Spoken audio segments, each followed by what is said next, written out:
I am super excited to share with you my latest development in supporting awesome streamers and OBS users like you. In addition to creating tutorials, interactive stream widgets, and alerts, I'm now also creating OBS plugins.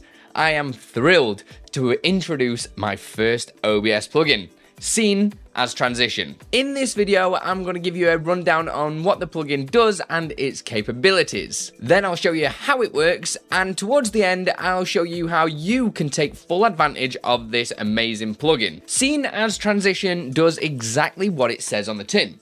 It lets you use a scene inside of OBS as your transition. This means you can create stinger transitions directly inside of OBS. But that's not even the best part.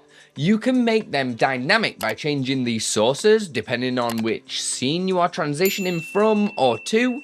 For example, you can customize the transition to show which scene you are moving to, like in this Sonic 2 level card example that I made. If you like this transition, you can purchase it from the Streamer.bot website. Alternatively, you can join my Patreon or Ko-fi to get exclusive perks such as free access to all my products, and trust me, there are some amazing ones lined up. Just check out this video up here. It also helps me a lot to go off on tangents like this one and create more plugins and products. Installing Scene as Transition is a breeze. Just head to the OBS website. I've added all the instructions there too. It works with Windows and Mac, and it should work with Linux, but I haven't tried it, so please let me know if you do have any issues.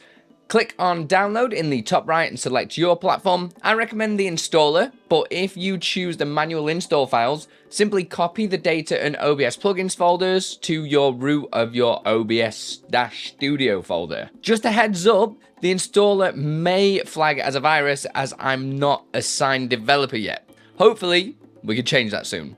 If you're on Mac, the package file won't open straight away, so you'll need to manually open it in System Preferences and then in Privacy and Security. You'll see a small button down there saying Open Anyway. And while you're waiting for it to download, would you be able to do me a huge favor and give it a 5-star rating? Of course, if it deserves it. And please don't hesitate to leave me a comment if you have any feature requests.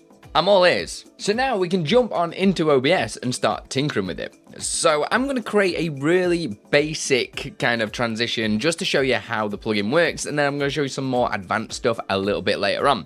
So I've just got a blank scene just here. I'm going to create a second scene and call this the transition scene, just so I don't lose track of what it's called. I'm going to create a new color source. So I'm just going to use a color source of this. It can be absolutely anything. Like I say, this is super basic right now. And I'm going to press OK. So I'm just going to get this kind of white color to come across the screen. So I'm going to leave it full screen like so. And then we can use different things, maybe like the show and hide transitions that you've got on different sources. Or you can use Exeldro's Move plugin. So if you go to Filters on the scene and go Add and Add Move Source. If you're not using Move Source, I don't know why you're using OBS, because I literally cannot use OBS without this plugin. It is literally the best plugin. Go download it, and Exeldro is like a big reason why I made this plugin, so go support him out, alright? So I'm just going to call this Move On for now, Move On, and I'm going to do a basic stinger transition. So I'm going to do it as 1,000, and this is going to be the on position. So I'm going to choose the color source, all that jazz. I'm also going to make no easing, because I just want to keep this as basic as possible. I'm going to get transform, that's it. And I'm going to do another one. So I'm going to duplicate this. I'm going to say move off. And then I'm going to edit the transform of this. So I'm just going to crop the side like that. So it fully crops it off screen. And I'm going to press get transform. And you can see it's updated the values just there. So I'm going to do one more and have this as the reset button. So I'm going to do reset. And I'm going to set this to 0. So it happens immediately. And I'm going to pull this over to the left hand side. So I'm going to uncrop it. And then crop that side and press get transform. Now we've got move on, move off, reset. So this is just super basic. I'm actually going to speed them up a little bit because I think that just takes the mickey that a little bit. So now we've got move on, move off, and reset. And what I'm going to do is chain these together. So on the move on, we're going to scroll down and choose the next move as move off, and then select move off, the next move as reset, and the reset, we can leave it as fully reset. Okay, and that's it. We've created a transition scene now. So now I go to scene 1. I'm going to create a second scene for scene 2 because we're going to transition to that scene. I'm just going to move it up so they're together. And I'll just add in a text source saying scene 1 just so you can see the difference. So I'll do scene 1 and we'll just center that. And I'm going to do another text source for scene 2 like so. I'll also center that as well. Just so now we've got these 2 scenes. Now we can start adding the actual transition, which is super cool. So you just head down to your transitions menu here and press the plus sign and you should see scene there. So select that, call it whatever. I'm just going to call it scene transition for now. Nice one, good typing skills. Press OK, and we get some options. So I've done tooltips for absolutely everything so you can see what it says. Select the scene you wish to use as the transition. So I'm going to choose the transition scene that we created just there. Choose the duration of the transition. So we can check this out by looking at the filters on the transition scene. And you can see we set this up for 500 and this for 500. So the whole transition takes a second. So I'm going to put 1000 milliseconds in there. And then now we can choose a transition point either by percentage or time. So this is the second it goes from scene A to scene B. So I can have a little look. We can use time. So we can do 500 because we want it to happen directly in the middle. Or we can do 50% just there, one or the other. And then I've added a nice little handy filter to trigger option. So you select this and it actually brings up a list of all of the filters that you've got on that scene. So I can press move on now. And when I press preview transition, you can see we're transitioning scene, which is super cool. If I press OK now anytime that I switch scene, you'll see we're creating a stinger directly inside of OBS without having any other animation software or having to know anything, basically. As long as you know how to use OBS, which I really hope you do know how to use OBS because that's what you use for all your streaming daily. So honestly, take the time, learn OBS, and you'll unlock unlimited possibilities. Let's start talking about taking it to the next level, shall we? Right, so in this scene collection I've got, this is the Sonic 2 zone card that you saw earlier. I've got basically just a bunch of move filters that turn each element on, and it basically just turns on a basic transition, exactly the same as the Sonic 2 level cards. And we can edit all this because everything's inside of OBS. There's nothing special. It's literally just color sources. There's a little image source there. There's literally nothing too special about it. There's no animations or anything. It's all done natively inside of OBS.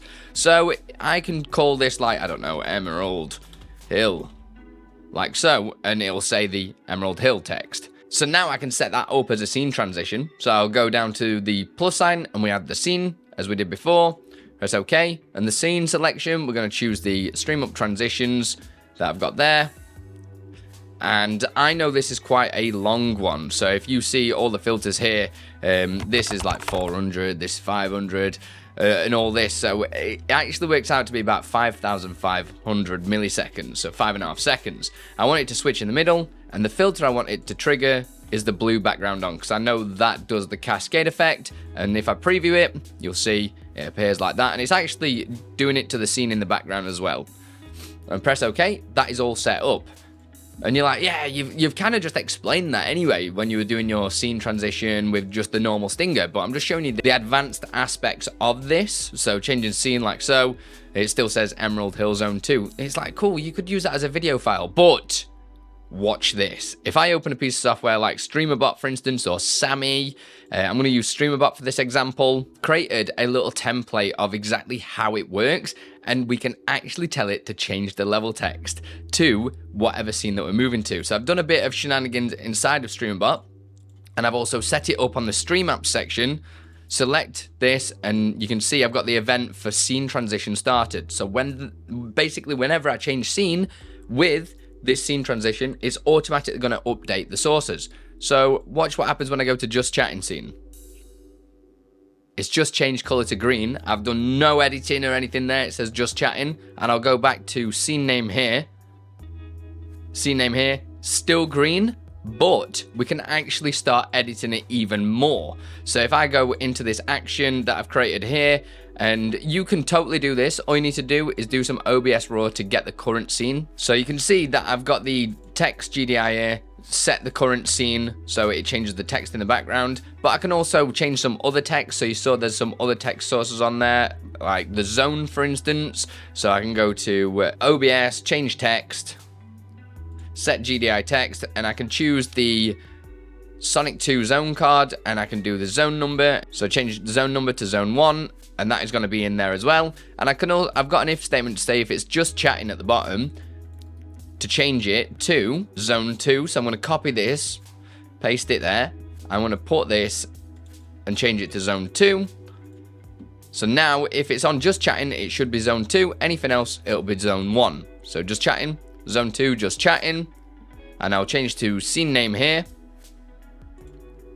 Scene name here, zone 1. So you can see I'm starting to build it up there. Change the colors if I want to. So we'll go OBS, sources, set color source, and we'll go with the scene transition just there, and we're going to choose the blue background because that's the one that we want to change. We can change anything that we want if we want to. It's completely up to you. And we're going to choose we'll pick a random color. We'll go with bright pink just there. I'm going to put that into my initial group here. So basically any scene transition, unless just chatting, it should be that pink color, else it'll be green. So if I go to scene 2, this pink color, scene 2, zone 1, you see how this is building up? Like you're creating a very dynamic transition that I've never seen done before. And this plugin is unlocking that kind of power. And I have done a couple of other transitions as demonstrations already behind the scenes. So if I choose scene 2, because I'm really good at giving them names, I think it's about a second long. So I'll do midpoint transition and I'll say move source to trigger that as well. Press OK. So you can see that again is that's not a video, that's literally a gradient source inside of OBS, just here. That's all it is with a couple of move values, and it creates that nice scene transition, which before this plugin was an absolute nightmare to make. Obviously, there is a lot to learn with this plugin as well, so bear that in mind. Also, as a little bit of a side note, you can even use it as a show and hide transition. So I've set the scene transitions up for these with 2 different scenes. We'll turn this color source on. The color source is just red. It does the rainbow on. So literally there are so many cool things that I didn't even know that was possible until recording this video. But yeah, let me know what you make as well. So leave me some links in the comments or come and visit me on Twitch, and I'd love to see what you come up with, all right? It really is amazing how many creative possibilities this plugin opens up. I am curious to know what features you would like to see implemented into the Scene's Transition OBS plugin. I still can't believe it. I made an OBS plugin. It's like, for me, a bucket list material. Do you know what I mean? It's crazy. If you're interested in helping me keep making these tools and products, then please check out my Ko-fi and Patreon. You'll find all the links down below, and you'll receive a ton of exclusive perks. Check out some of my new products that are in early access right now in this video just here. See you over there, but you're rocking with a stone.